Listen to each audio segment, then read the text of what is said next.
বেশিরভাগ এমপি বিরোধী দলের হওয়ায় পরিকল্পিতভাবে উত্তরাঞ্চলে বড় বড় উন্নয়ন বাজেট কমিয়ে দেওয়া হয়েছে বলে জানিয়েছেন জাতীয় নাগরিক পার্টি আহ্বায়ক ও জাতীয় সংসদের বিরোধী দলীয় চিফ হুইপ নাহিদ ইসলাম।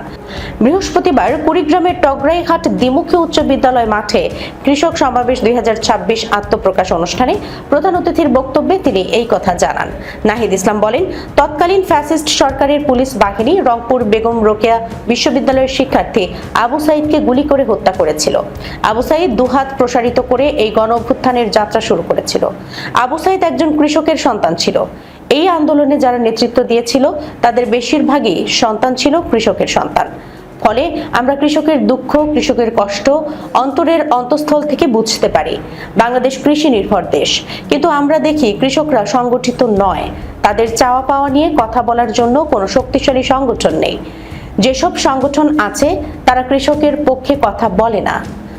নতুন সরকার কৃষকদের ন্যায্য মূল্য দিচ্ছে না।